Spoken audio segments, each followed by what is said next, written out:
À toi, Wardi. C'est bon, Kamel? Oui, oui, vas-y, vas-y. Ok. Bonsoir à tous, la Slamenwen, marhaba bikoum, à notre émission d'aujourd'hui sur Télévision Tagraoula créée par Kamel Moukti. L'émission d'aujourd'hui s'intitule Ahmed Aït Bachir, le militant, l'homme de culture et l'humaniste. Nous lui rendons hommage aujourd'hui, comme d'autres militants. La semaine dernière, d'ailleurs, nous avons annulé notre émission puisque c'était en principe l'émission du dimanche dernier, et étant donné le décès d'Ahmed Aït Bachir, dit Hmimi Aït Bachir, nous avons annulé notre émission de la semaine dernière pour pouvoir, avec Rasoug, assister à l'hommage qui lui a été rendu. Pour l'émission d'aujourd'hui, donc, nous avons convié Tahar Khouess et Majid Boumekla, des militants qui l'ont connu et qui ont cheminé également avec lui. Et pour nous parler de son combat, de sa trajectoire et des combats qu'ils ont partagés avec lui. Donc, une bonne partie de l'émission sera consacrée à cet hommage. La deuxième partie, une autre partie, comme d'habitude et comme on vous a habitué, sera consacrée à l'actualité des détenus d'opinion, donc les arrestations, les procès en cours et les procès en perspective. Donc, je passe la parole. Je passe la parole donc tout de suite à nos invités, à Tahar Khouess, pour nous rappeler un petit peu ce qu'il a, la trajectoire qu'il a partagée avec Ahmed Aït Bachir, qu'on appelle affectueusement Hmimi Aït Bachir. Merci, Tahar. Micro, Tahar. Micro. Micro, oui, c'est très je sais bien. pas. C'est bon, ça y Ça est, va. ça fonctionne. Oui, c'est bon, on vous entend.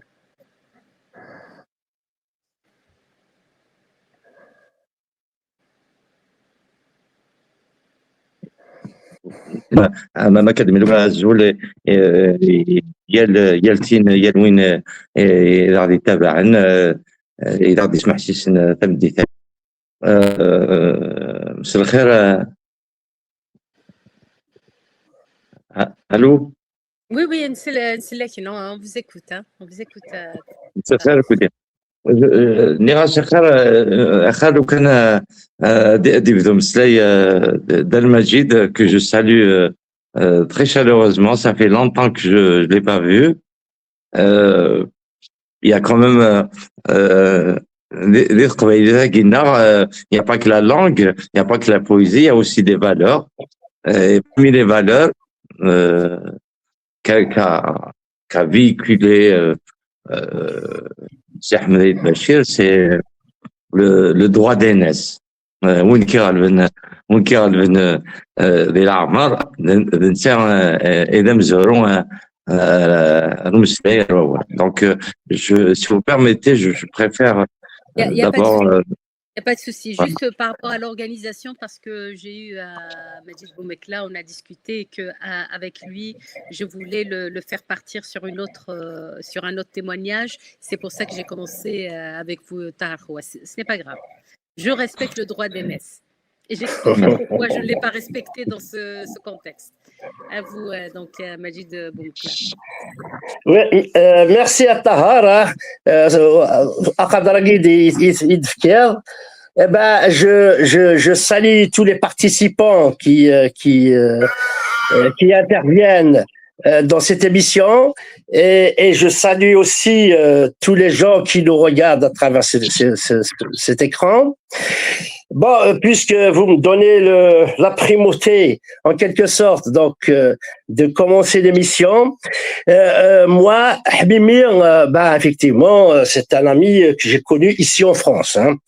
Je ne l'ai pas connu en Algérie. D'autant plus, moi, je suis venu en 80 ici, donc je l'ai connu au fait disons au début des années 2000, quoi. Et comment je l'ai connu, Mimi, donc il était au pays, il était en Kabylie, il a participé à la fondation du MAC, à tout le mouvement autonomiste. Moi, j'étais en France. Et au fait, quand la problématique de l'autonomie de la Kabylie s'est posée sur le terrain public, et nous ici, on a fait au fait une sorte de, comment dirais-je, une sorte une rencontre qui a duré sur 2 jours. Oui, c'est ça, sur 2 jours, avec concours. Et là, on s'est rencontrés. Et on a parlé de la problématique de l'autonomie. Et quelques temps après, en 2004, la rencontre a été suivie par une publication, sur le concept d'autonomie. Il y a tous les intervenants. Et en 2004, on a créé toujours dans le même esprit, on a créé le CERAC, le Centre d'études et de réflexion sur l'autonomie de la Kabylie, et non centre de recherche et de réflexion de l'autonomie. Non, sur l'autonomie, il y a une grande différence parce que dans le cercle, la plupart étaient pas du MAC. Hein. La plupart d'entre nous étaient pas du MAC, mais on s'est dit ce concept-là qui est presque nouveau. Hein. Il est apparu, disons, les années 90, pardon, avec Chaker qui commençait à en parler un peu, et on s'est dit tiens, ce serait bien donc de débattre d'abord de ce concept, l'expliquer et déclencher une sorte de dynamique de débat autour de ce concept. Pardon, je crois il y a une coupure. Non, ouais. Non, vous pouvez poursuivre. Continue. Ah oui, c'est Vas-y, Abdelmajid, vas-y. Vas-y, on t'entend. Vous pouvez poursuivre. D'accord, ah ouais, c'est bon. Oui, non, c'était un bug de mon téléphone. D'accord. Et là, donc, ce cercle de réflexion sur le concept de l'autonomie a attiré beaucoup de monde. Et Hamimi, effectivement, il est venu, je crois, en 2000. Je crois, il est devenu pour des problèmes personnels, Rami Safi qui était malade, tout ça. Il faisait des va-et-vient et il nous a rejoints. Et c'est dans ce cadre-là que je l'ai connu. Et après, on a cheminé ensemble un bout de chemin, disons, je me répète, ensemble dans ce cadre-là. Hamimi, il était encore au MAC, hein, il était encore au MAC, et quelques temps après, je crois en 2010, il s'est écarté, il y a des problèmes internes au sein du MAC, il s'est écarté, et on a continué un petit peu à débattre dans le contexte du CERAC. Et quelques temps après, disons, le MAC a changé en quelque sorte d'objectif. Il est parti, il a déserté le terrain de l'autonomie, il est parti sur le terrain de l'indépendance, de l'autodétermination. Et là, quand le MAC a déserté le terrain de l'autonomie, Tahara, il connaît un bout là-dessus, il peut me compléter. Et nous, on s'est dit, tiens, il y a énormément de personnes qui sont pour l'autonomie de la Kabylie et qui sont pas spécialement dans le MAC. Pas forcément. Donc, et c'est de là qu'on a continué le débat. D'abord, on a publié un appel, d'ailleurs, oui, un appel pour, comment on l'a intitulé, un statut particulier de la Kabylie. Appel à un statut particulier de la Kabylie. dans lequel il y avait effectivement Hamimi, donc il a participé à la rédaction. Nous tous, on avait participé à la rédaction de ce texte et on l'avait publié pour en quelque sorte, quelque part, officialiser, donner le là de la naissance d'un autre groupe. Qui s'occupe de la problématique de l'autonomie. Et quelques temps après, donc cet appel-là, et on a commencé à s'intéresser à une structuration, à monter une structure. Et là, on a fait des conventions. Et là à Paris, on a fait une grande convention. Gouail Hamimi, il a participé effectivement. Après, Hamimi, il a tout le temps participé à nos rencontres. Hein. Il était avec nous dans le groupe. Et ces deux-là, en Kabylie aussi, ils ont fait une convention aussi. Tahar va en parler pour créer une autre structure qui s'occupera que de l'autonomie. Et bien plus tard, il a été créé, c'est le RPK. Et bien plus tard, il a subi des blocages, des problèmes. Il a décliné. Je sais pas trop si c'est après moi, je me suis un peu éloigné. Hamimi aussi s'est éloigné. Il y a énormément de personnes qui se sont éloignées. Et on s'est rencontrés encore une fois que les Hamimi, mis à part bien sûr les relations amicales qu'on avait gardées. On a tissé de très très bonnes relations. On s'est invité carrément à la maison, il est venu chez moi, on a mangé ensemble avec sa famille. Tout. Ça c'est le côté un peu personnel.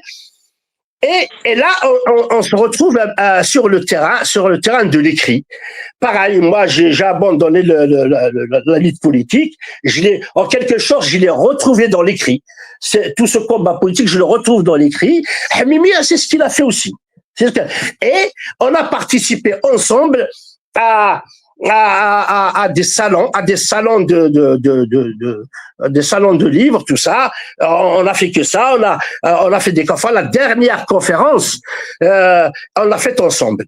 Pour Inel, le 11 janvier, on a fêté Inel dans un restaurant Euroraf qui est connu pour son nom. Il a un passé très très très.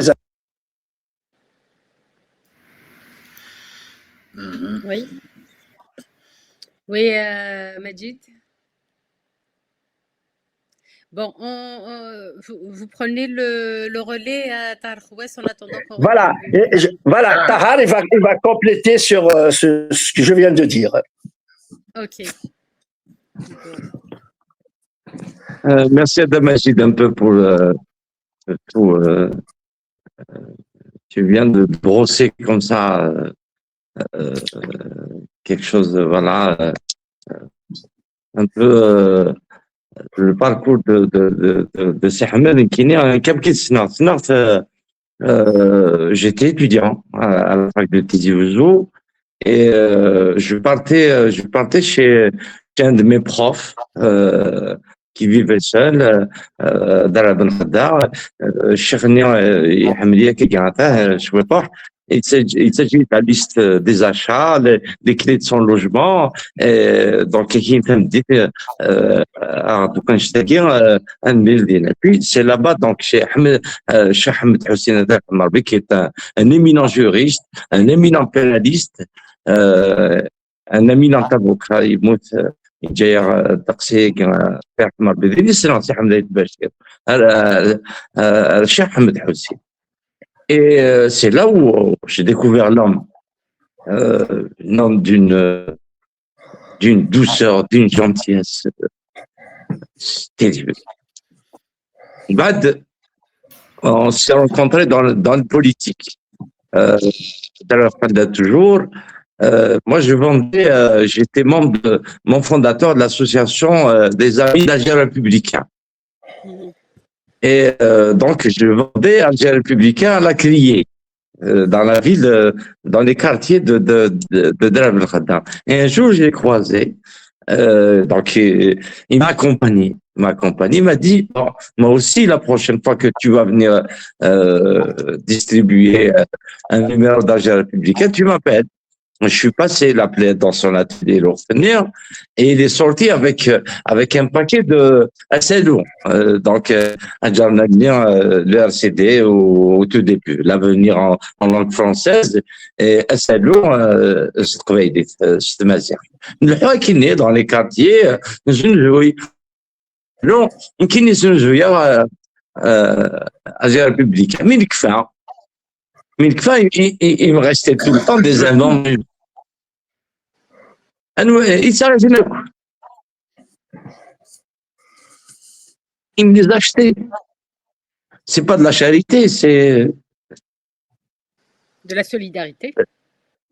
Pardon? De la solidarité.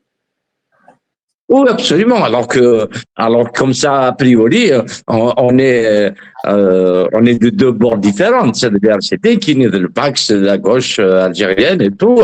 Donc, a priori, on est dit, mais non, il m'achetait tous les invendus,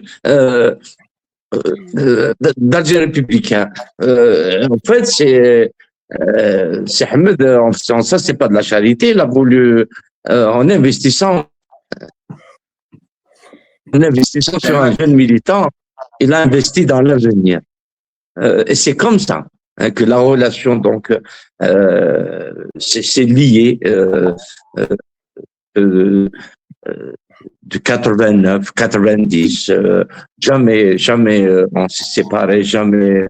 كم بدات تدمي راك كتيجي وجون علي ثنوضك تدار السن ديال داك دار نفضر كنيا مي تهضر تفضل تفضل الانسان يخلصون alors que c'est lui l'invité. Voilà comment un peu le lien humain, la relation humaine est née entre Cheikh Ahmed Bachir et votre serviteur. C'est de fil en aiguille, moi, il a continué son parcours politique, Katidina Tel Majid, donc il était avec l'RCD, donc très rapidement, après les événements tragiques de 2001, ils ont fondé le. En fait, il y avait avant le MKR. Il y avait le MKR. Il y avait le mouvement pour une Kabylie libre.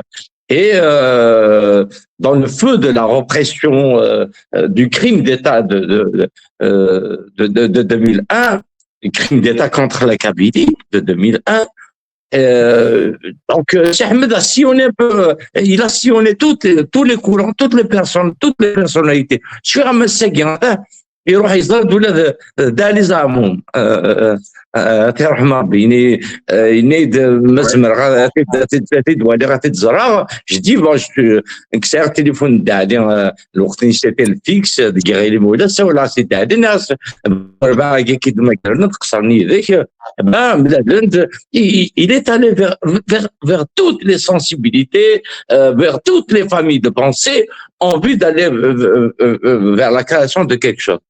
Et c'est ainsi que il y a eu la rencontre avec le MCB Commission nationale et à sa tête Farhat Menir, et il y a eu jonction.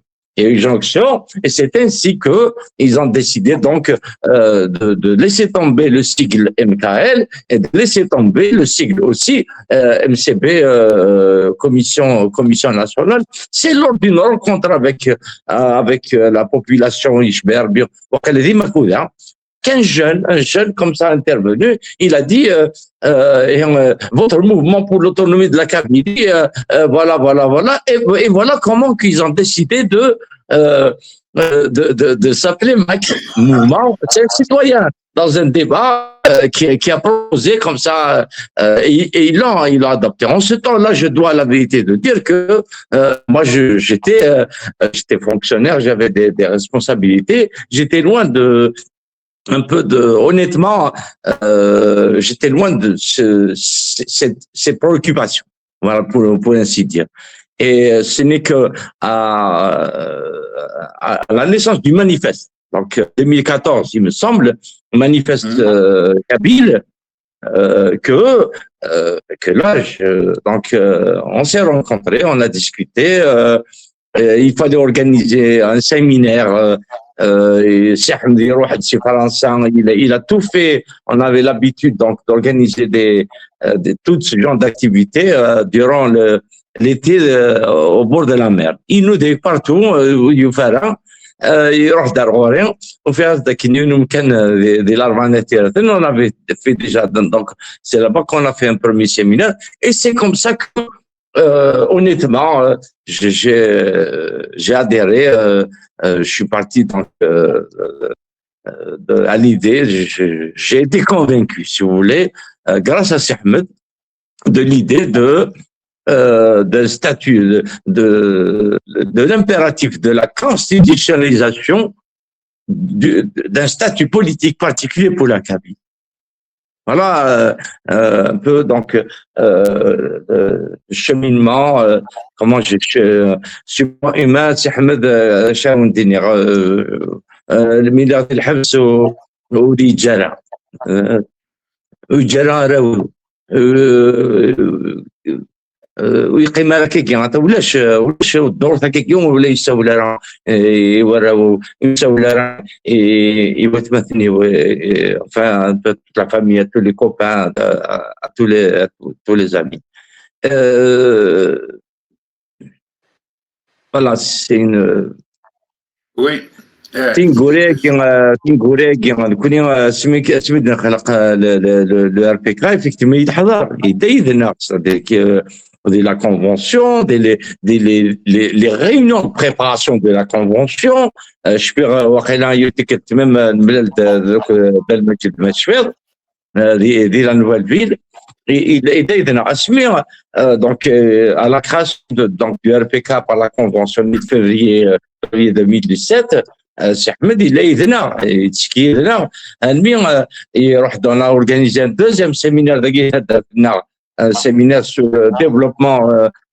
autonomie et développement régional, développement local. Et روح يحضر يقدرش يهنا ينادي comme quoi je تذكير وانا قليد وانا شو كان عايش يطوح. C'est-à-dire que les responsabilités, il a voulu s'en décharger, mais il est tout le temps resté jusqu'à son décès, convaincu de l'idée de l'impératif de statut politique. Oui. Oui, d'un statut politique qui permette particulier pour la oui.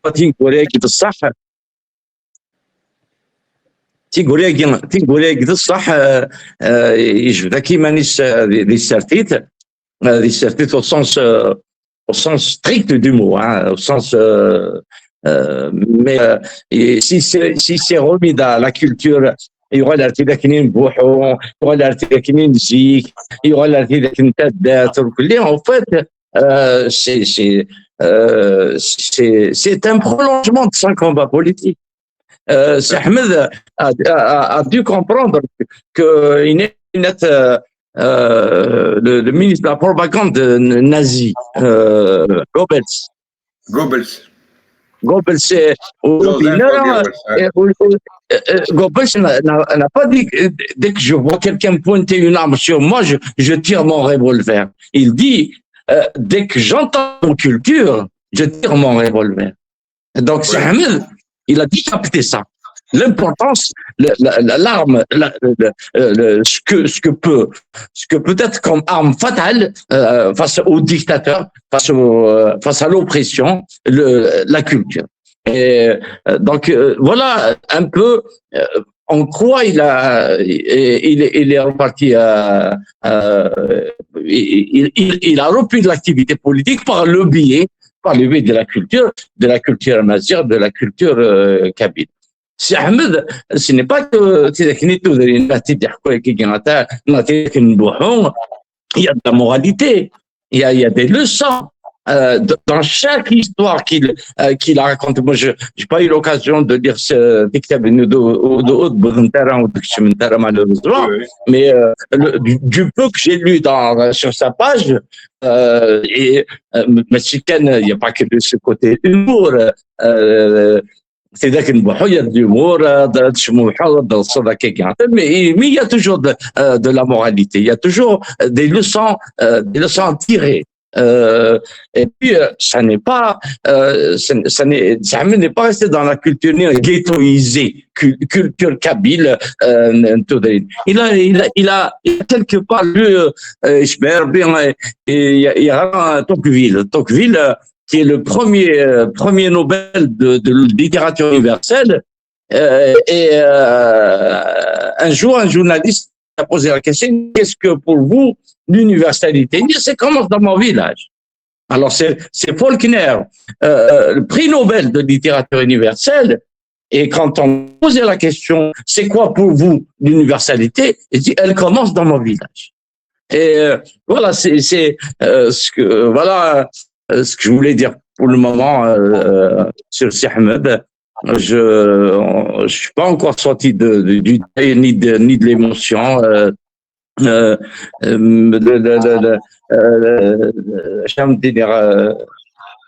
C'est pas seulement un homme que nous pleurons.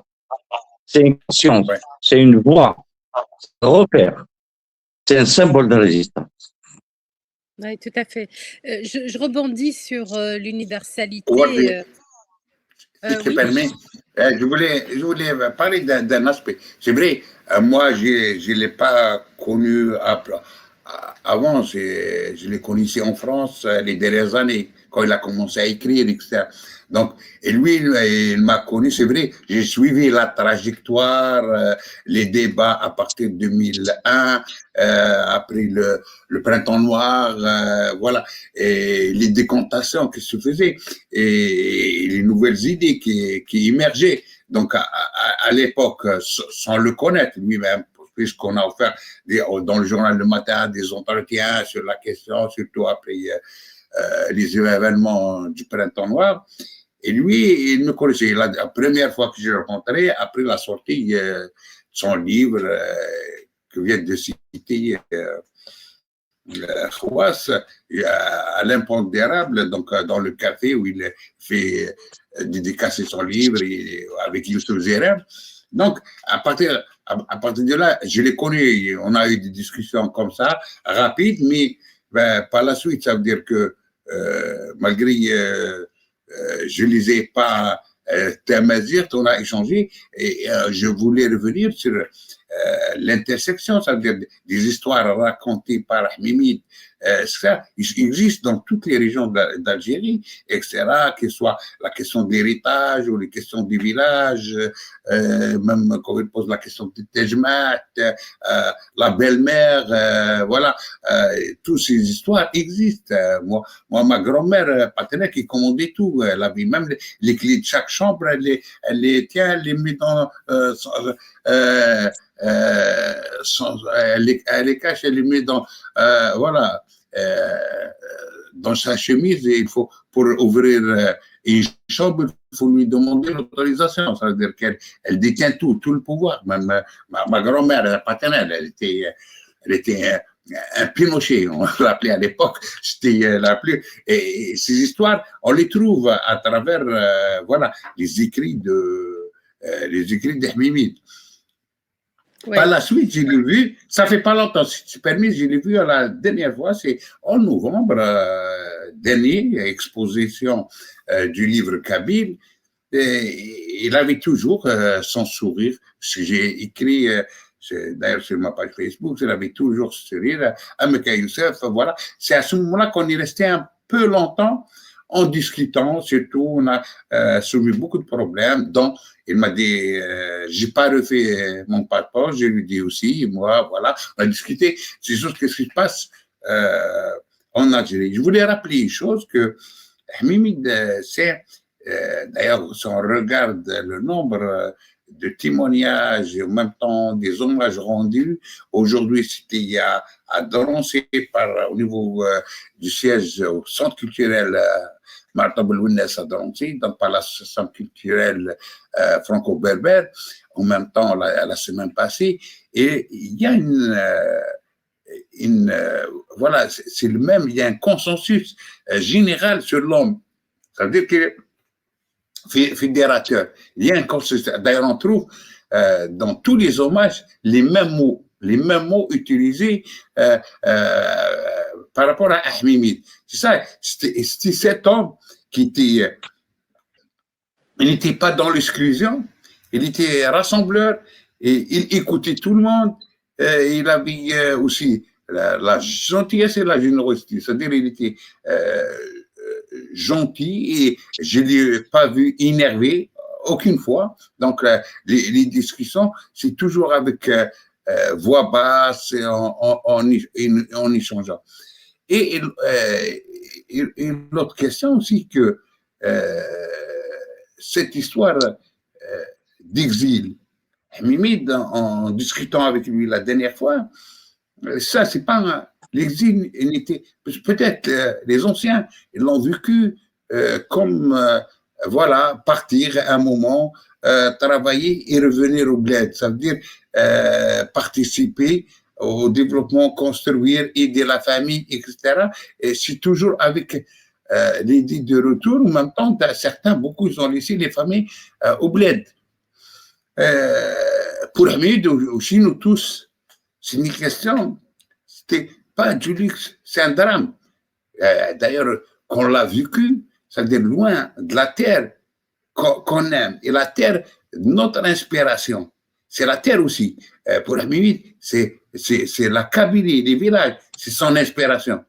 Malgré qu'il a réussi à écrire loin de cette terre, mais il est resté cet attachement.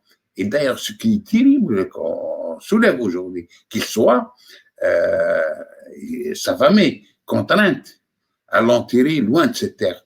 Ça, d'ailleurs, ce que l'a promis la famille, qui dit une fois l'Algérie débarrassée de cette dictature, il sera, son corps ou sa dépouille sera ramené vers l'Algérie. Voilà ce que je vous dis. Merci Youssef. Moi, je voulais revenir par rapport à la dernière chose qu'avait dit. Malheureusement, bon, on a un peu de mal, Majid Boumakla a un peu de mal à se connecter. J'ai essayé d'échanger avec lui, mais il a un peu de mal à se connecter. Sinon, Tahar Khouess, vous avez rappelé le fait qu'il avait dit qu'en parlant de sa Kabylie, il s'inscrivait dans l'universalité. Tout à fait. Moi, je peux prendre moi, qui suis angliciste, je peux prendre un auteur comme Faulkner, qui, dans toute sa littérature, n'a parlé que du Sud, où il a vécu, hein, des histoires du Sud où il a vécu. Néanmoins, Faulkner, la littérature de Faulkner, qui ne parlait que du Sud, est hissée à l'université, en tous les cas, a été hissée à la littérature universelle. Donc, parler de son village, c'est très bien. Moi, je pense qu'il est précurseur. Il est un peu aussi sur les pas de Mamri, qui parlait de sa culture, qui parlait de la vie au village, de la vie des familles, mais qui parlait à la fois de la Kabylie, mais qui pouvait aussi résonner dans d'autres villages, dans d'autres cultures. Et ça qui est cet aspect qu'il a très intelligemment investi, qui est Fejmath, hein, donc je rappelle, et pour, en tous les cas, bon, s'il n'est pas vendu en France, il est vendu, il est vendu, et les gains sont les bénéfices de la vente de ce livre vont au soutien des détenus d'opinion. Hein. C'est ce qu'a décidé la famille, et c'est ce qui a été fait au dernier hommage auquel nous avons participé avec Youssef Razouk. Donc là, la question investir la question de Taj Mahal qui est le lieu de l'échange par excellence et en tirer des histoires. C'est quand même, ça dénote la culture de Hamini El-Bachir, d'Ahmed El-Bachir, qui est il y a l'amour de la société, parce que bon, pour observer sa société, ça suppose aussi aimer les personnes, ça suppose aller vers les personnes. Donc il y a l'amour qu'il a pour les personnes.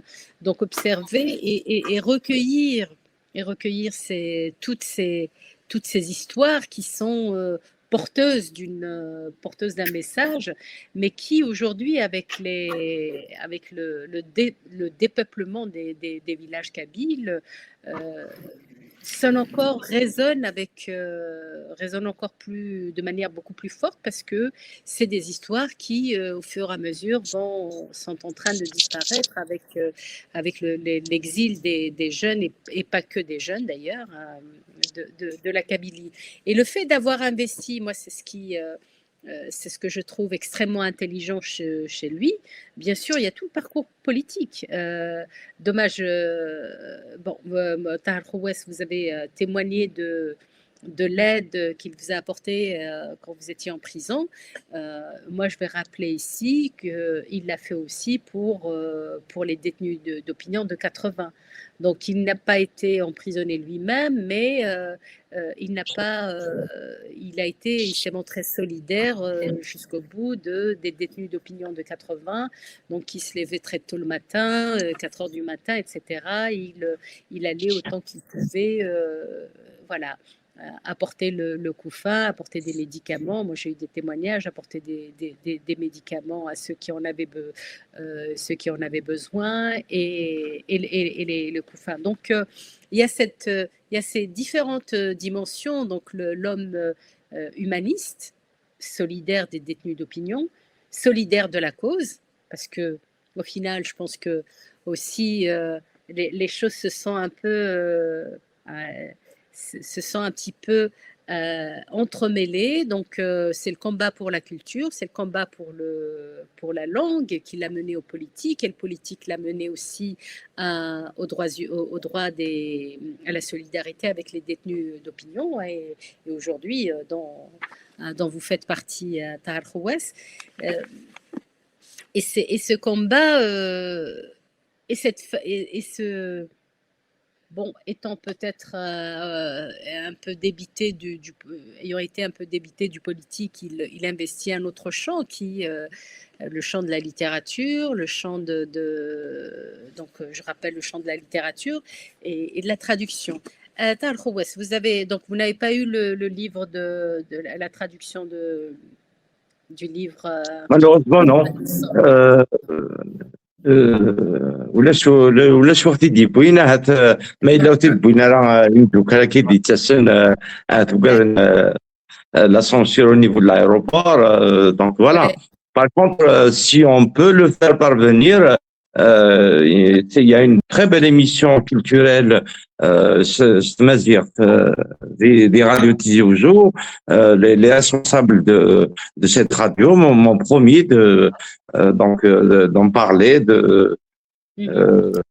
mais encore faudrait-il que l'animateur ait entre ses mains donc les 2 livres de Cheikh Ahmed pour qu'il puisse consacrer donc une émission فين يديروا كلي سي حمد البشير. Oui, bien sûr. Voilà. Mais sinon, pour rester sur le terrain humain de Cheikh Ahmed, حكاية وسنة كان ما كاين متفاهم ربي Hajira ou Bachir, notre grande poétesse, qui est parente à Cheikh Ahmed, Youth Ntouachoul. هناك ما هذا Cheikh Ahmed تقصد كي يحوج نعم. الو. Oui, نعم Tahar, allez-y. Allô. Oui, on vous entend, Tahar, on vous entend. تنك ماذا تنيد يون ما يروح هاد يقصد كاسيني حوايج هكاكي غادي مليون هكاكي خاص موتني ساروح ندير الروايض سي سميث باش استنك يولثني حوايج حكاية داني كيت محمد ميس وقي مقبله كذا هذيك مقبله كذا هذه مثلا رحمه ربي انك les années 70 à la fin des années 70 انك يبيع d'un téléviseur parce que الوقت un foyer qui dispose d'un téléviseur c'est une promotion sociale j'allais dire هناك انسان بابا يستني وين يخدم ديال الايام دينا ساكن داك النهار يخدم اللي كادر كي عطاه ساكن عند التلفزيون وين يعاود يزنجات سي احمد الناس كينيو وتحوج غراب عليك الوسيني كان يبغي يتساخام هناك نفرح كل نسعى التلفزيون نديك ورد عندها شي مشطح فرحان نسعى ايفينمون Et qui bosse يسد يونا كوزان d'Alger il a vu le téléphone Inès Ahmed Inès ما تفض ديونا ما كي عيطيت اكيد دوا خلصها انو ذاك وز ديوفارا يبغى سام كيسي خدام يتفضل التلفزيون نديو بغا يوراويس يراه الخلو كرتون يساوي لا الكوزان سي ثاني او غاك دان تلفزيون. Il a privé sa famille, ses enfants, le téléviseur pour satisfaire son cousin. Voilà. Pardon. Excusez-moi. Mohamed, il y a qui sur le coup, on était tous révoltés. عدف لنا البطل لما كي قراته هذه يتجراويس هذه يسوى شولتيس ايوا كان يصفرحان كوزان سيتي دو لوردر دو نيناكستا un message. Voilà. Mais ce n'est qu'après qu'on a fini par comprendre la valeur d'intelligence, la générosité de Sahamd Bachir. Oui, c'est. Voilà. Il a continué, hein, d'ailleurs. Allô? Oui. Oui. Il a continué, même en France, il a continué ces gestes qui font. Bon, il y a eu des témoignages de militants, de copains, qui disaient que c'était lui qui était. Et je reprends le terme de Youssef Herzog. Il était fédérateur. C'est lui qui. Voilà, qui arrivait à réunir des gens qui autrement ne se seraient pas réunis. Donc c'est quelqu'un qui était. Il y avait cette dimension qui est transpartisane. Moi, je n'utiliserai pas le terme consensus, mais plutôt transpartisane, c'est-à-dire qu'il arrivait à s'entendre avec les personnes, quel que soit leur bord politique. Et d'ailleurs, à son hommage, il y a eu des personnes qui provenaient de bords politiques différents parce qu'il était au-delà. Il était au-delà du. Enfin, c'est un transpolitique dans le sens où il mettait l'humain au-dessus de tout. C'était l'humanisme au-dessus de tout. Et je pense que. Voilà, c'est quelqu'un qui. Oui. Moi, personnellement, j'ai rencontré. J'étais aussi. Hamimid a réussi à nous réunir. Ça veut dire qu'il y a des gens que je n'ai pas vus depuis 20 ans. C'était même certains avec des pleurs, etc. On s'est rencontrés. Ça fait 20 ans. Après. Indépendamment du bord politique où ils sont, ça veut dire on a partagé des choses avec beaucoup. J'ai rencontré pendant l'hommage dimanche dernier des gens que ça fait 20 ans que j'ai pas croisé ou rencontré. Donc il y a cet aspect, que Mimid, je lui ai reconnu le courage et la ténacité. Il a enduré dans sa vie. lui ont pris sa maison pour ses positions, il a perdu son fils. Tout ça, ce qui l'a ramené à l'écriture, je crois qu'il a trouvé, voilà, la voie pour son succès. De reprendre les choses de la vie dans le village, comment les gens vivaient, etc. Ça lui a permis, etc. Mais il a enduré, d'une manière aussi voilà, féroce, comme il a été, ou après il a essayé de construire au bled au moment où ils lui ont pris sa maison, et tout ça. Et sa maison qu'il a construite pierre par pierre.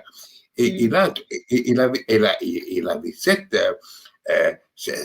aspect de tenir. D'ailleurs, ce qui lui permet, ça veut dire qu'il a fait de lui qu'il soit proche des gens et sentir aussi leurs calvaires, leurs problèmes, etc., par rapport aux détenus. Et ça, ce qui a fait l'homme Mimite. Sinon, et d'ailleurs, je ne dirais pas, c'est vrai, le consensus, mais il y avait l'unanimité des gens sur l'homme, sur son éducation, sa manière de parler, etc. C'est pas nécessaire qu'il partage avec les autres les mêmes positions ou ça, mais il écoute, il respecte.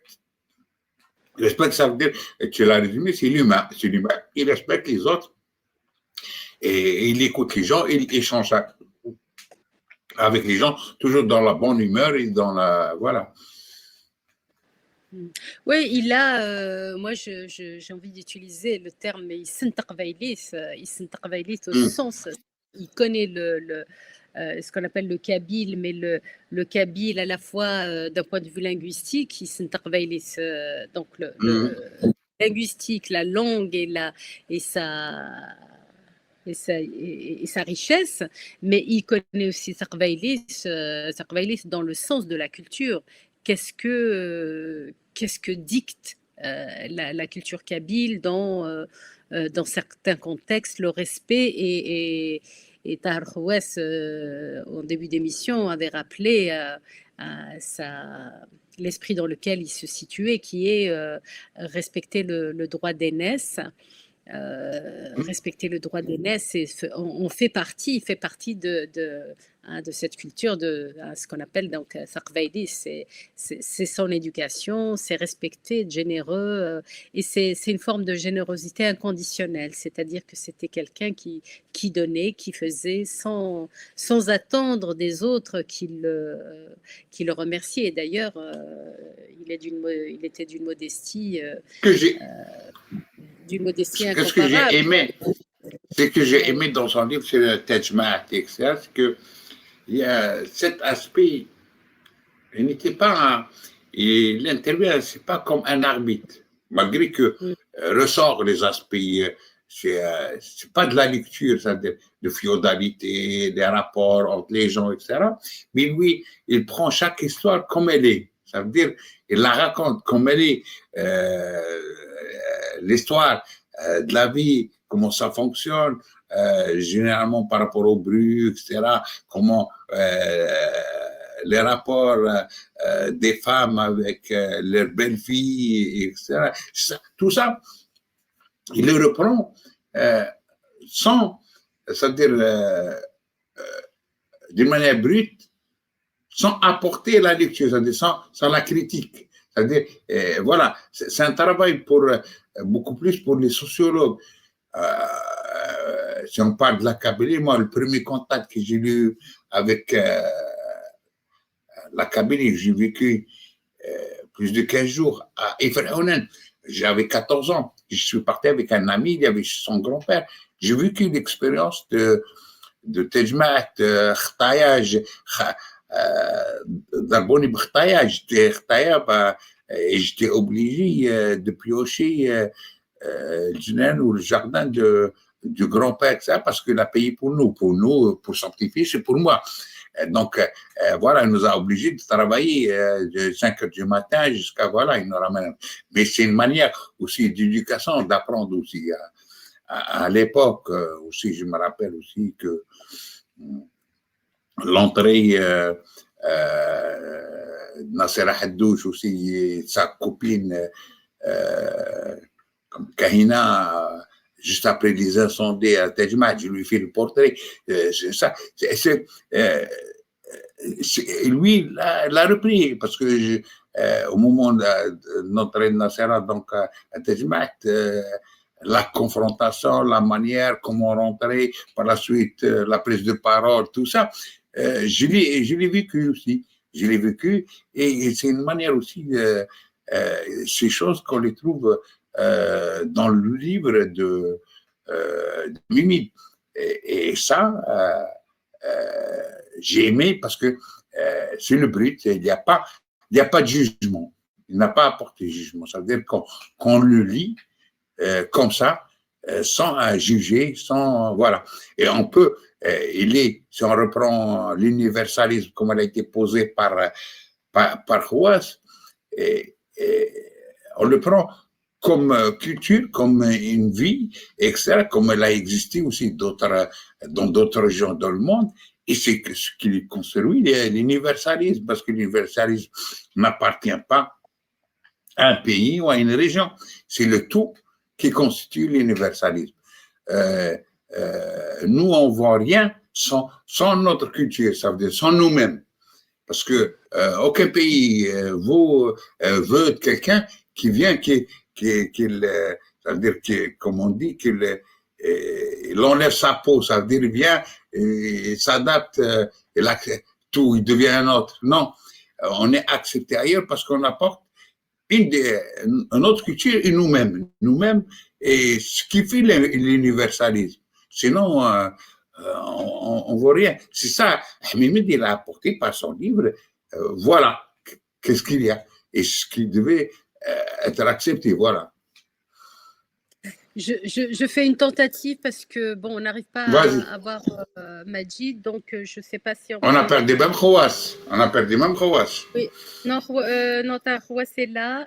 On a, je ne sais pas si je pourrais... Ah oui, Hawass est là.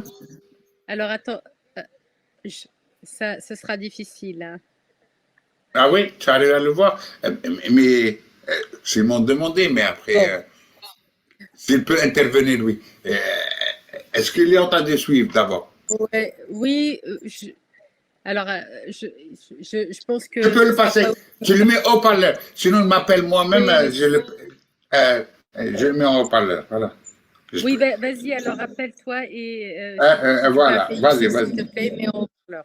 En attendant, donc, Hawass, c'est les histoires de Jmat qui... Je ne sais pas s'il a entendu le débat. Qu'est-ce que je dis, mais après. Là.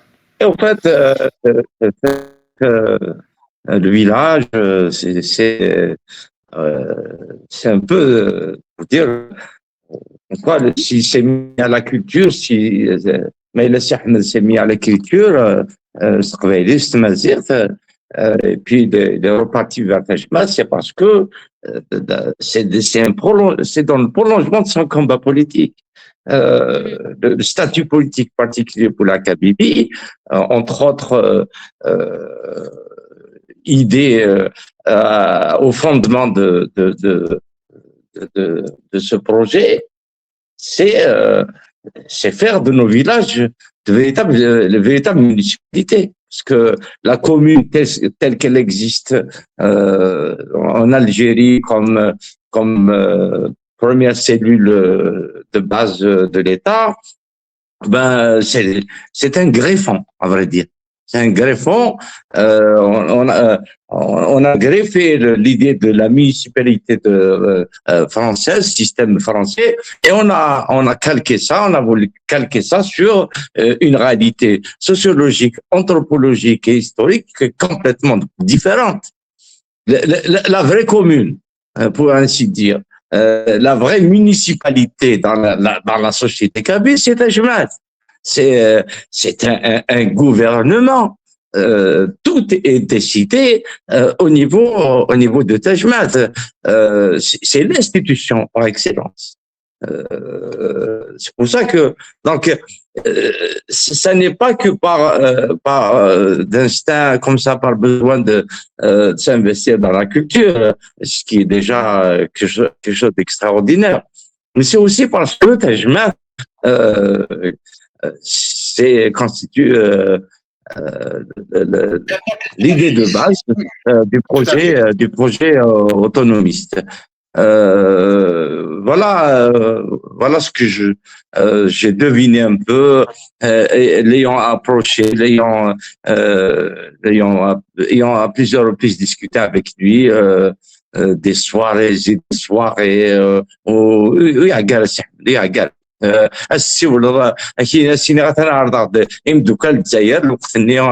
j'ai gardé j'ai gardé mes attaches avec mes amis du MDS, MDS kabylophone, arabophone, etc. سيناتنا عرضتني رجعت درت شي مساكن دياس ماشي واحد السكن ديو دوك هذا واحد مبوم يديروا نغن طاسي دي بوار رجعت تيرنا كاين شا السبوط كي السينما تخدم سكسون سويا زياد اسكني كنصبح ما يبلد كلش القضيه محسوب وكيتشاور راه يتمي devant un fait accompli يا دي قرار نسى ولكن هذه وين نودني الكل يقرا قرار بلي تستحمل يقضى jamais on finit par le deviner évidemment que c'est lui.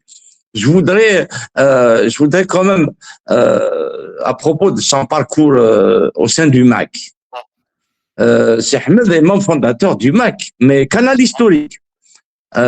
Ahmed est mon fondateur du MAC, autonomiste. Mais dès que cette organisation a commencé à aller ailleurs, notamment l'idée d'abord de l'autodétermination, d'abord 2007, il me semble, c'est depuis 2007 que Ahmed a pris ses distances. 2005. Oui, donc voilà. Je peux me tromper sur les années parce que honnêtement, je suis intervenu. Hein. Je suis intervenu à cette famille de pensée. Je vous le dis honnêtement, hein, même si j'ai fini par épouser cette cause dont je me revendique actuellement, mais j'avoue que je suis intervenu. Donc dès que le MAC a commencé à virer ailleurs, Ahmed Bachir a pris ses distances. Quand je dis qu'il a pris ses distances, ça veut dire que c'est sans adversité. Il a gardé le lien humain, il a gardé la relation humaine avec tous les anciens, notamment avec Farhad Mani, tout en se démarquant. Quand si ma mémoire est bonne, 2010-2011, quand le MAC avait annoncé la création du GPK, gouvernement kabyle, avec beaucoup de ses camarades et ses amis, se sont démarqués publiquement de la chose. Et c'est être malhonnête comme ça sur son parcours politique que de continuer à dire que il est du MAC jusqu'à non, je suis désolé. Et il n'est pas député du politique. Enfin, c'est inexact de dire que c'est un des députés du politique. Il a continué à activer, mais dans le contexte de la répression. D'une autre manière, sa manière. D'une autre manière, sa manière. S'il n'avait pas été cité dans des dossiers 87 bis, c'est Hamdani pour soutenir les détenus de Mouhad. Mais malheureusement, il a été cité dans des dossiers comme quoi il est du MAC. Nous, ceux qui font les interrogatoires. Ils prennent comme ça des jeunes militants, des jeunes militants du MAC, au fin de سنين بس صندوقية. Est-ce que tu connais Flan? Hamima Itbach, bien sûr, le Sénat. C'est-à-dire que le gars, il ment pas, il dit vrai. Il connaît Hamid. Ah bon, donc plus il connaît, donc il a du Mac. Voilà comment ils font. C'est terrible. C'est il faut remplir, il faut neutraliser la Kabylie.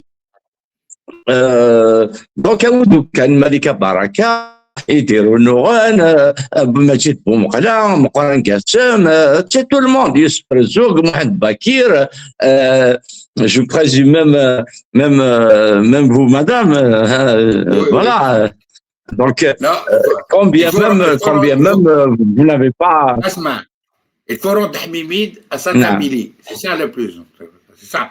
Et à son Algérie, à sa Kabylie et à son Algérie. C'est-à-dire poser le problème la Kabylie et à son Algérie. C'est ça, Hamimid appartient à ça. Ça veut dire à sa Kabylie. Il appartient à sa Kabylie, viscéral et à l'Algérie. Moi, je dirais qu'il faut restituer la Kabylie à ça. Ah, comment? Oui. Il faut rendre la Kabylie à Hamimia. Oui, on peut le prendre de ce côté. Wardia, tu peux poser la question à Majid. Oui. Je ne sais pas s'il arrive. Et là, il est en train de t'écouter. Attends, vas-y. Oui, je vous entends, moi. Je vous entends à l'écran. D'accord. Écoutez, voilà. Alors maintenant, pourquoi je vais répondre à Tahar Khouass, pourquoi je voulais mettre Majid en second, c'est que Majid est un ancien détenu d'opinion. Et donc, je voulais profiter de son invitation pour qu'il nous raconte, puisqu'il a été, il fait partie des... Alors, il n'est pas de 80, il a été emprisonné en 75. Et... voilà, et j'aimerais bien que vous racontiez ça, que vous racontiez cette expérience carcérale et quel lien vous trouvez, enfin en tous les cas, quel parallèle vous pouvez faire avec les détenus d'opinion d'aujourd'hui. Majid. Oui, vous m'entendez là, hein? Moi je t'entends, oui, on je sais pas. Oui. Hein? Oui, moi je t'entends, je sais pas. Ouais, tu m'entends? Si, on entend. Oui, j'entends. Oui, Adam Majid. Adam Majid. Je vais juste rajouter quelque chose au sujet de Hamimi avant que j'expose mon cas. Au sujet, en fait, quand est-ce qu'il s'est éloigné du match? Avec la naissance du GPK, effectivement, Hamimi s'est débarqué définitivement du match.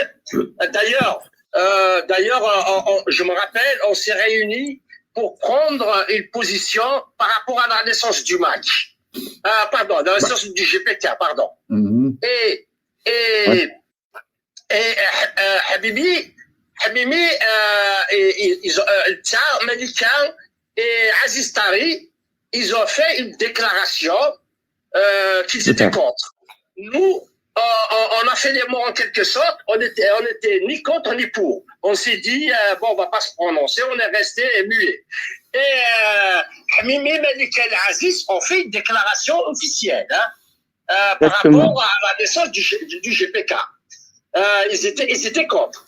Et quelques temps plus tard, dans Hamimi ou Nassi Smith Boundi, ils ont fait une déclaration, je pense, vous avez s'il était dans le... C'est exact. Ils ont détaillé leur position par rapport au GPK.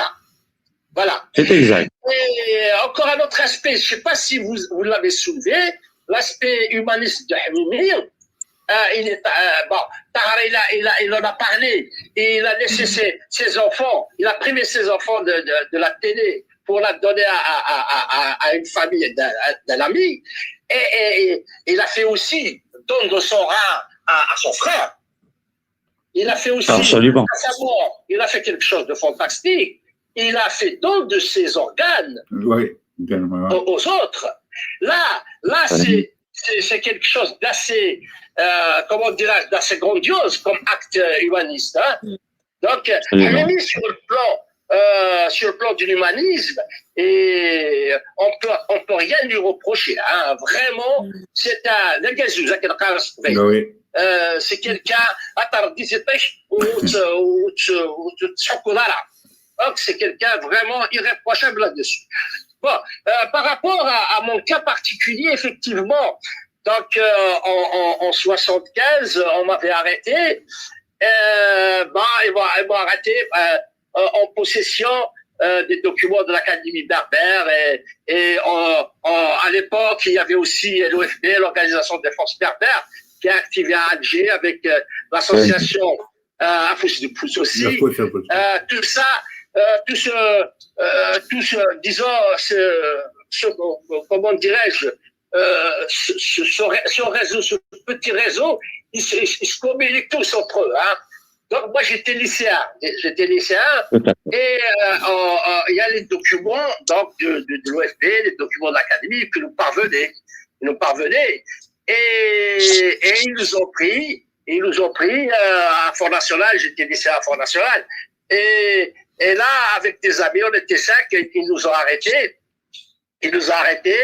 et l'affaire elle n'est pas d'apparence, elle n'est pas tellement grande, hein.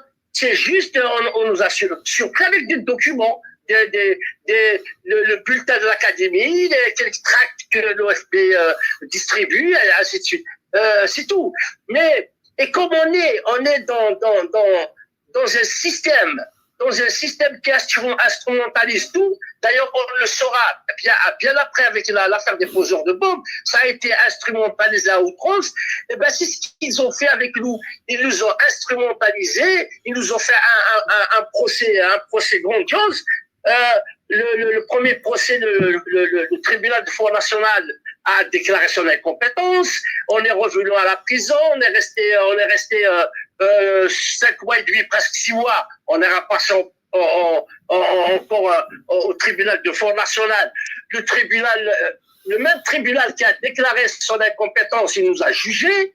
On a écopé. On était deux à écoper d'un an ou 10 mois de prison, dans 5 fermes et 5 avec sursis. Comme on a déjà passé 5 mois, on nous a relâchés.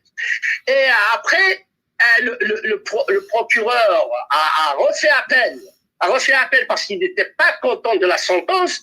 Il a refait appel et du coup, il y a l'affaire des poseurs de bombes en janvier 76 qui était tombée et dans tout ce réseau-là de militants berbéristes, non circulé comme plein de noms d'ailleurs, hein, plein de noms, et on nous a refait un 3e procès à Tizi Ouzou, et là vraiment c'est quelque chose de grandiose. On a écopé de 2 ans de prison avec sursis, interdiction d'avoir le passeport, donc de sortir du territoire. Les STL là on l'avait connu donc en 76 et avec 1000 dinars d'amende chacun en 75, c'était quelque chose d'important comme argent. Donc c'est pratique de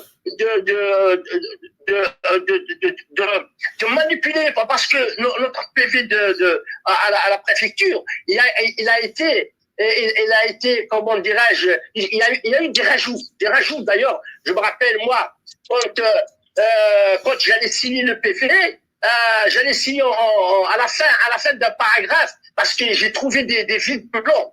Et le commissaire, c'était l'inspecteur, et il m'a donné un coup de poing en pleine figure, et en me disant c'était pas là il m'a pris la main, il m'a fait signer à la fin de la page en laissant des blancs.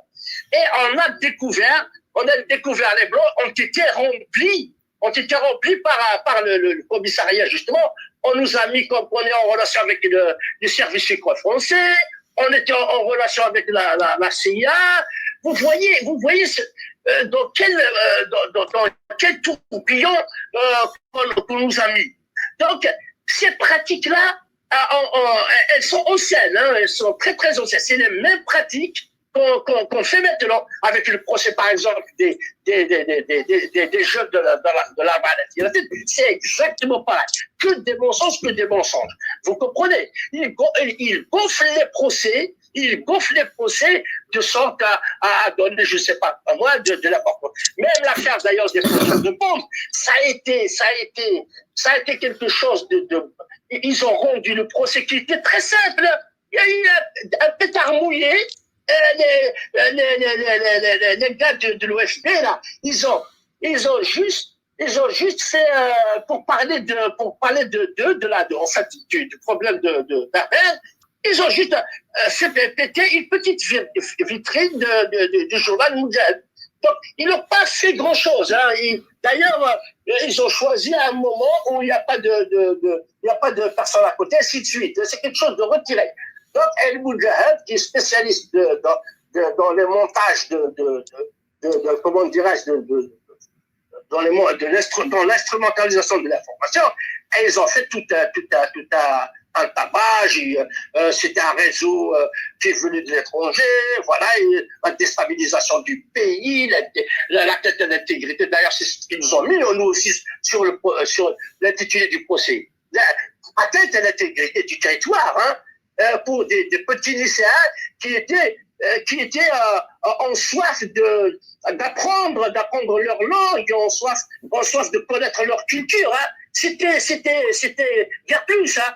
Donc, vous voyez. Alors, et c'était exactement, je l'ai vécu, moi, parce que quand j'allais demander le passeport à Tizi Ouzou, précisément à Fort National, parce que notre commune dépendait à l'époque de la DRA de Fort National, mon nom était fiché en rouge. Ils ne voulaient pas me faire le passeport. Donc, j'ai été coincé. Et une fois que je suis venu en tant qu'étudiant à Alger, j'ai profité de ma résidence à Alger en tant qu'étudiant, j'ai refait le passeport. J'ai refait le passeport et c'est de là que j'ai foutu le corps. Hein. Donc, je ne pouvais pas rester avec une épée Damoclès sur la tête. Hein. Voilà. Et par contre... comme on nous a emprisonnés à Tizi Ouzou, hein, à la maison d'arrêt de Tizi Ouzou, bon, il y avait un peu quand même les sentiments des gardiens, tout le monde se connaissait, tout ça. Bon, ils nous ont un peu, comment dirais-je, ils nous ont pas très bousculés, hein, donc on était, comment dirais-je, un peu protégé, je dirais. C'est pas le cas apparemment des prisonniers actuels qui sont dispersés un peu partout. Ce qui paraît, ils vivent le calvaire. Hein. Ils vivent le calvaire. Voilà un peu brièvement mon cas et mon expérience de séjour en prison. Voilà, les amis, voilà. Merci, Majid. Merci beaucoup à Majid, mais merci pour ce témoignage précieux. Et donc, ça montre qu'il y a quand même une espèce de continuité. Il y a un continuum entre hier et aujourd'hui. Donc, à la fois pour la cause berbère, mais pour l'opinion elle-même et les pratiques policières et judiciaires sont plus ou moins les mêmes, puisque elles se... Oui, c'est une continuité au niveau de la répression. Rien n'a changé, hein.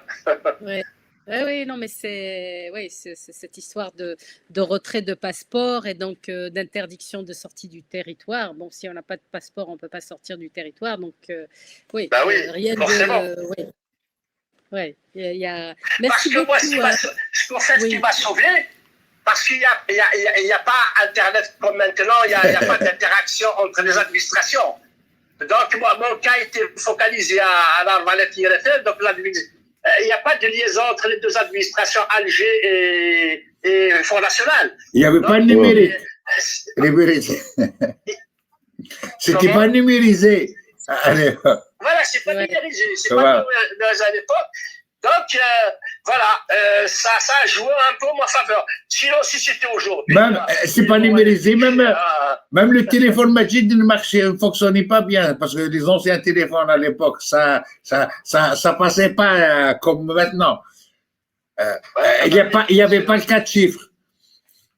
Mhm. Ouais. Sinon, Majid, est-ce que par rapport donc à la production littéraire de Ahmed Bachir, qu'est-ce que vous pouvez, enfin comment vous la situez? Oui, d'ailleurs, je lui ai dit, Ahmed, je lui ai dit, quelque part, je suis un peu jaloux, lui, il écrit en kabyle, moi, je n'arrive pas à écrire en kabyle. Donc, je suis un peu frustré, je publie en français. Mais Ahmed, il a fait quelque chose de très important, c'est la publication des anecdotes, de toutes les anecdotes qui se passaient en Kabylie. Pas forcément la Tajmat, entre amis, tout ça. Et c'est des anecdotes qui ont un sens, vraiment un sens. Peut-être, il peut y avoir peut-être un deuxième travail par quelqu'un d'autre, c'est d'analyser toutes ces anecdotes que Habib a retracées. Ça se fait parce qu'elles ont une portée morale très, très importante. C'est des choses, c'est du vécu. C'est du vécu, c'est comme, d'ailleurs, la culture kabyle et la culture amazigh en général, vu qu'elles sont brimées sur le plan écrit, donc tout se transmet par l'oral. Donc, voilà, par la chanson, par la poésie et par les anecdotes comme cette Jum'a. Et c'est très important, c'est un billet aussi de communication important. Et Habimi a fait quelque chose de fantastique à ce niveau-là. D'accord, très bien. Merci beaucoup. Tahar Khouass, avant qu'on passe... qu'on passe à la deuxième partie pour rappeler la situation avec Youssef, est-ce que vous avez quelque chose à rajouter par rapport à... Au-delà de l'émotion, de la tristesse, il nous reste de Si Ahmed son héritage. Il reste l'exemple, la transmission. Ahmed ne disparaît pas. Oui. Il est entré dans notre mémoire longue, dans la mémoire de nos luttes, dans la mémoire des justes. Ahmed vivra dans nos consciences, dans nos combats, dans nos valeurs, dans nos paroles, dans nos engagements. Voilà le dernier mot que je voulais dire à propos de Si Ahmed Bachir.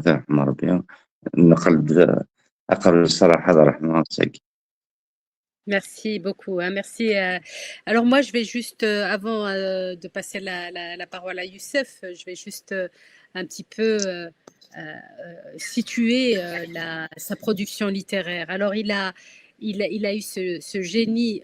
Bon, l'Algérie, disons depuis les années 2000, il y a eu même des subventions qui ont été données pour la traduction.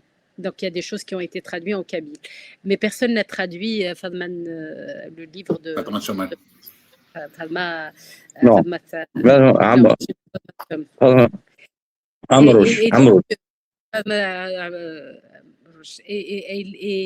Et le génie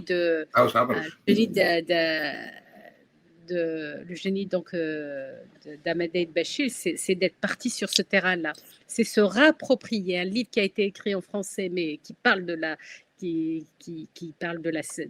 traite de la société kabyle, mais se le réapproprier en kabyle. Donc les autres, moi je sais qu'il y a beaucoup de traductions qui ont été faites aussi bien en arabe qu'en kabyle, que ce soit du Camus, que ce soit Fanon, etc. Mais personne n'est parti sur ce livre-là. Lui, il est parti. C'est une une espèce de réappropriation d'un livre qui partait de la Kabylie, qui partait du cœur de la Kabylie et qui parle toujours de la Kabylie, le fait de se le réapproprier. Ce livre sur Tejmas, qui est vraiment, franchement, c'est un livre que moi j'aime beaucoup. J'ai un peu de mal à lire, mais je fais des efforts. C'est un corpus, en fait. C'est un corpus qui peut servir de corpus sociologique, anthropologique pour les personnes qui se pencheraient sur la société kabyle, parce que c'est des histoires qui sont qui traitent de plusieurs situations et qui peuvent servir donc vraiment de corpus à des étudiants qui font de la recherche sur la société kabyle. Et c'est au-delà, c'est des archives. C'est des archives pour les prochaines générations, des archives précieuses sur la société kabyle, parce que la société kabyle est en pleine mutation, l'exil et le fait que, et la situation actuelle, le régime pousse de plusieurs manières au départ, donc la situation, la Kabylie est en pleine mutation démographique puisqu'elle se vide, mais aussi en pleine mutation culturelle. Et donc c'est un livre qui trouvera, en tous les cas, qui campe une image de la société kabyle actuelle et passée, mais qui peut-être qui est en train de changer. Et en termes et pardonnez-moi de le formuler de la sorte, et en termes académiques, en termes universitaires, Ahmed Aïd Bachir, il a initié un champ universitaire. Donc le champ universitaire de la traduction d'ouvrages qui sont écrits sur la Kabylie, mais qui sont traduits en kabyle et qui sont traduits en kabyle accessibles à tout le monde, mais aussi qui haïssait le recueil de ce que lui présente comme des anecdotes, mais de manière assez intelligente et assez intelligente, l'anecdote comme quelque chose qui dit la société, qui témoigne de la société. Donc, dans ce sens-là, nous lui sommes tous redevables et reconnaissants. Et j'espère que dans la jeune génération, et pas que d'ailleurs, des gens vont se pencher et produiront, et iront en tous les cas dans ce sens des champs de recherche, des 2 champs de recherche qu'il a initiés.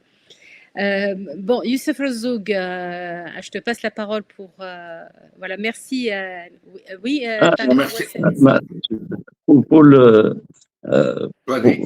dire, en fait, Cheikh Ahmed تكتب ثقينش ثنقروت par l'anecdote, par comme ça, un certain nombre de récits sur la société kabyle, sur le Tejmas kabyle.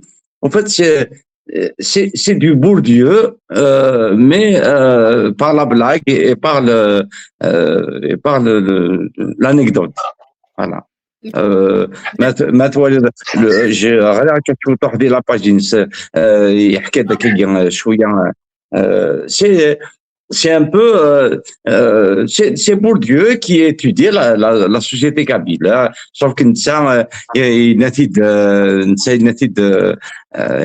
يمسلي في تدرت التقبيلي تدرت القبائل ينتيد تستقبيلي شو كان par contre Bourdieu, il est venu avec d'autres outils d'analyse et sociologie occidentale, européo-centriste. Voilà. Bourdieu, c'est la domination sexuelle qu'il a théorisé en tous les cas. Entre autres, il n'y a pas que ça. Oui, non, mais non, ça, par rapport à la société kabyle, c'est quelque chose. Mais n'a pas de jugement, pas du tout. Non, c'est pas du jugement. C'est quelque chose. Majid veut parler. Okay. Je finis juste D'accord. donc ça, Youssef Bourdieu s'est inspiré de la société kabyle et de ce que les gens lui Oui, ont, oui, en tous les à raconter. cas, porté et surtout du sociologue Sayad, hein, qui connaît la société kabyle et également Tassadou Tracey. Majid, Oui, il va rajouter un mot. Oui, Majid. Oui, je voulais rajouter un mot. Ouais. Il faut peut-être faire le parallèle entre ce qu'a fait Hamimir au niveau littéraire avec ce qu'a fait Bouhia au niveau de la poésie. C'est le même Tout à fait. Tout à fait. Bouhia a fait de la poésie avec le kabyle, avec les expressions kabyles, tout ça. Et Hamimir, il a écrit avec un style kabyle. Et ça, je pense, c'est très important de le souligner. Hein. Oui, parfait, Majid. Oui. Merci. Donc, merci. Wardia, non, oui. moi, avant d'aborder la question des détenus, parce que le seul patrimoine, l'homme, il est avec grand H, c'est le patrimoine. Et qu'est-ce qu'il est, voilà, véhiculé par les écrits de Mimi par rapport à la société kabyle, etc. Il l'a pris d'une manière brute, de la manière sans le jugement. D'ailleurs, cela, c'est ça qui représente l'homme et l'homme qui est le patrimoine. Il n'y a pas une culture bonne et culture mauvaise. Il n'y a pas une société bonne et société mauvaise. Elle est ce qu'elle est. C'est ça qui fait la jonction avec l'universel, qu'est-ce qu'il posait comme Tahar tout à l'heure comme point. Et cette question nous ramène de poser d'abord que nous sommes-nous, ça veut dire d'être nous-mêmes, si on veut aller vers autre chose, ça veut dire si on veut la problématique qui se pose aujourd'hui à l'Algérie, c'est-à-dire si nous ne serons pas nous-mêmes, on aura des crises énormes qui nous attendent, on ne va pas s'en sortir, c'est-à-dire qu'à partir de nous-mêmes, qu'on pourra construire, en même temps refonder l'État et trouver aussi un pacte social. Si on ne part pas de cela, on va vers la dislocation. Ce n'est pas la question de la Kabylie seulement, mais même d'autres régions. Ça, la problématique de fond que je voulais poser. Maintenant, si on passe à la question aussi, l'actualité des détenus, dommage, il y a l'actualité, il n'y a pas la répression, ça ne baisse pas.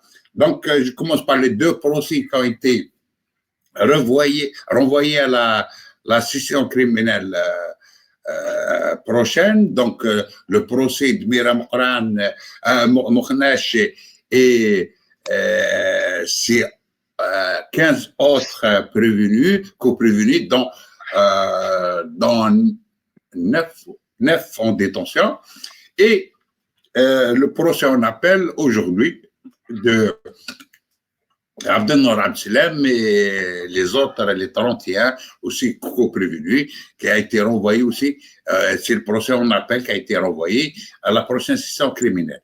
Sinon, au cours de la semaine, il y a eu des arrestations, plusieurs, d'ailleurs, on a assisté à l'arrestation du jeune Abdelhaq qui a filmé les inondations au niveau de bidonville de Relizène.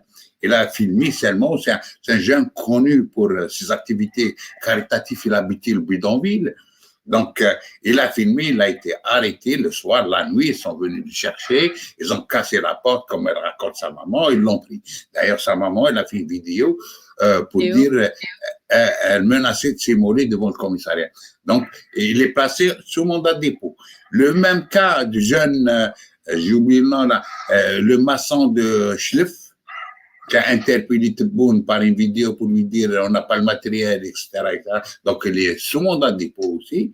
Le même cas pour un autre jeune de Mascara, père de 4 enfants, qui aussi posé le problème de vie, etc. Il dit c'est pas normal, etc. Donc, aussi sous mandat de dépôt.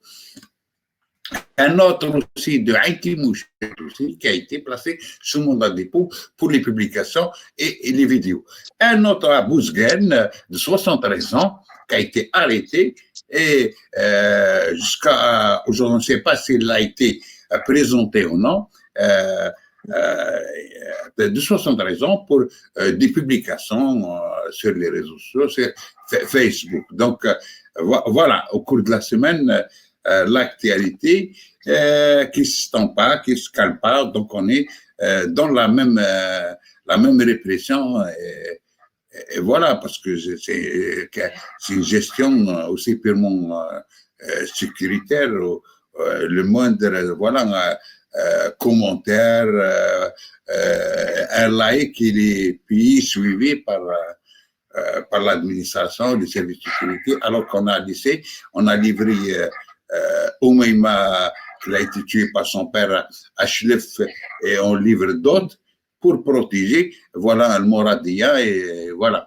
La mobilisation des services de sécurité pour suivre les publications Facebook et d'autres.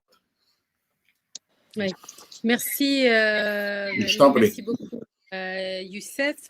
Donc là, je pense qu'on va, on va terminer notre émission avec beaucoup de frustration aujourd'hui pour les problèmes techniques et parce que le parcours de voilà et parce que le parcours.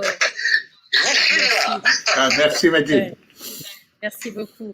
Et parce que le parcours est ce qu'a fait Hmimi El Bachir, Ahmeda El Bachir. Moi, j'ai toujours, on est de la même région et donc j'ai toujours entendu Hmimi et donc qu'il me pardonne et que ceux qui le connaissent, sa famille me pardonne de l'appeler comme ça parce que les gens l'aimaient tellement que dans ce diminutif, il y a beaucoup d'affection.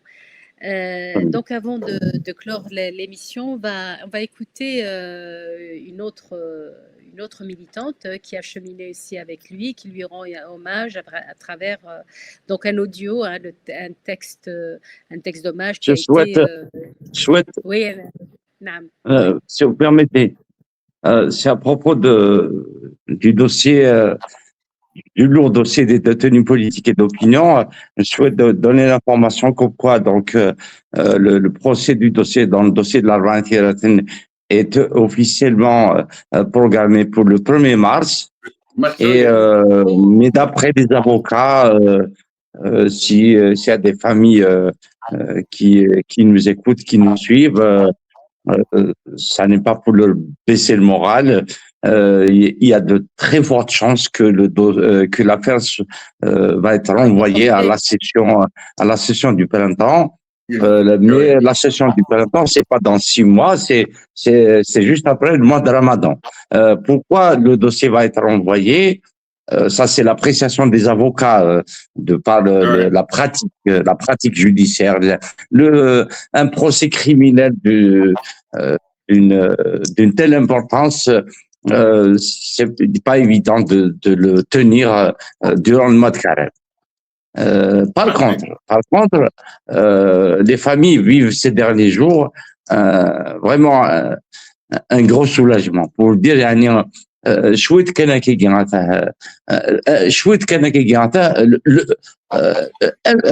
une petite nouvelle, rien du tout. Le fait que le dossier soit programmé, qu'on ait annoncé que l'affaire va être jugée le 1er mars, c'est déjà un motif d'espoir pour les familles.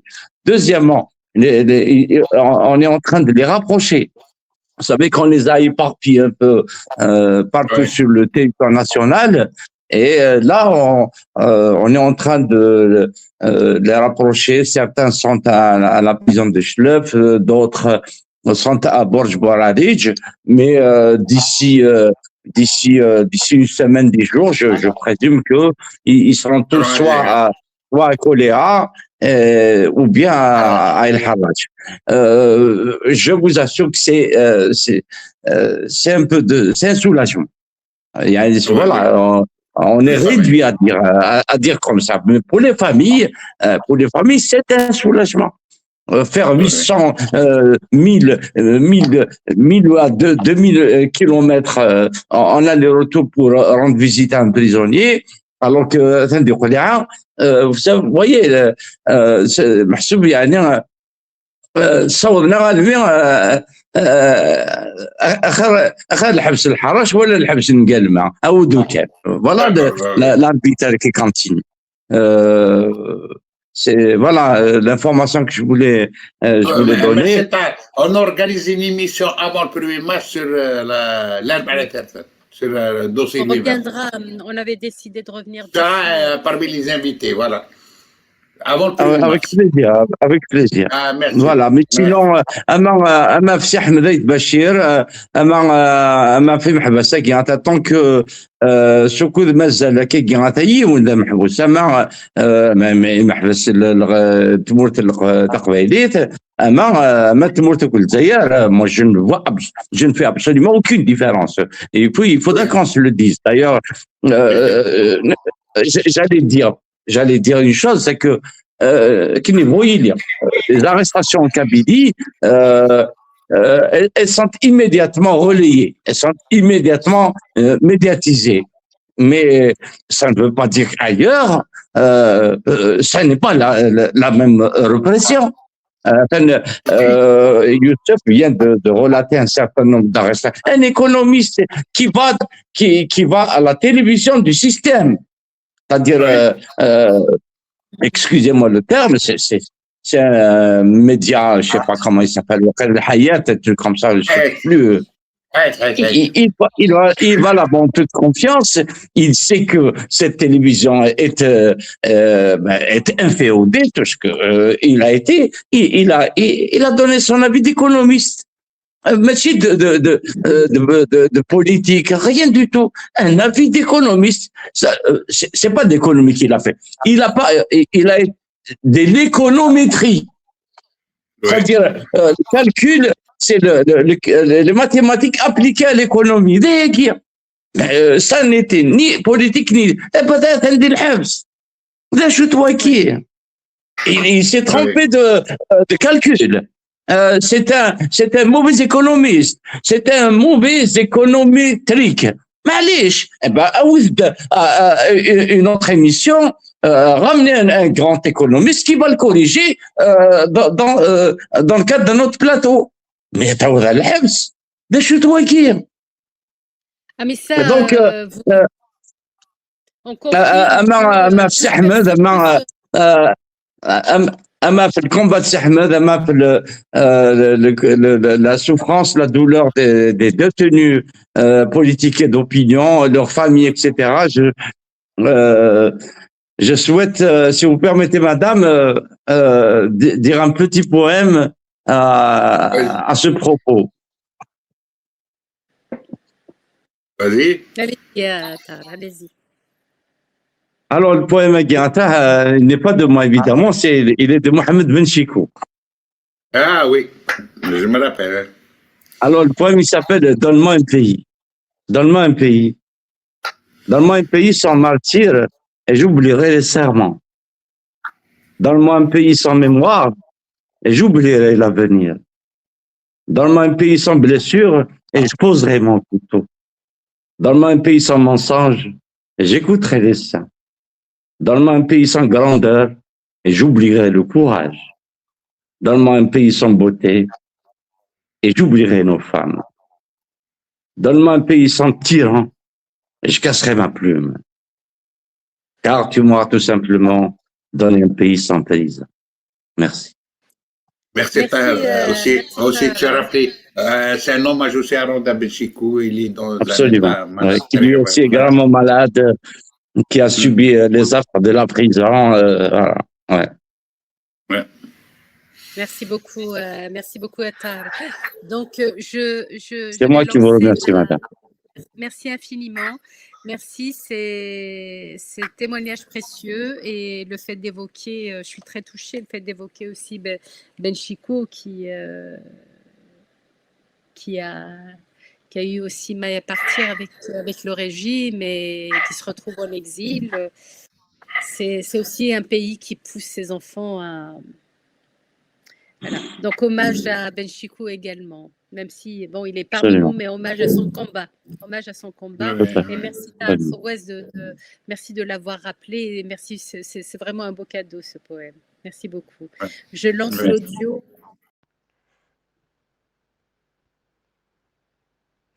تجميل تحمدنا في البشير السادس اللحزنا مقران ثمورث القبايل تنهز سقيس يروح يون ورقاز فوثي ساس تموسني وقيد حمدنا في البشير امتدتنا في البشير سي العرشنا في التراب يتوسنن سيس من التقيمات حميمي وذ من تافاث يا ميطيجي تقناوث يصفان يتقان يا لمدان دا حبيب يسملا لاين ولاون يرفدن وين يقرحان يتحدون وين يتوارزن يلحون ديما غفان ذو ذي ينحافن حميمي يسواد سيثالان تقبايليت نفافا سوجديس إيه غفريدي وكن تقبايليت ماشي سوا تمسلايث كان لا فيلي ماشا ذاك الروج نتمتينا أتسناني الشانيس ولا ما خصمنيس قوان عمن ينوغ السرثيث سيذلس يبوي دافريد نتيرا يوكن أشقولنا غور يغلي يارا لاصلنا غور يتروحارا أولنا غور ينقرارا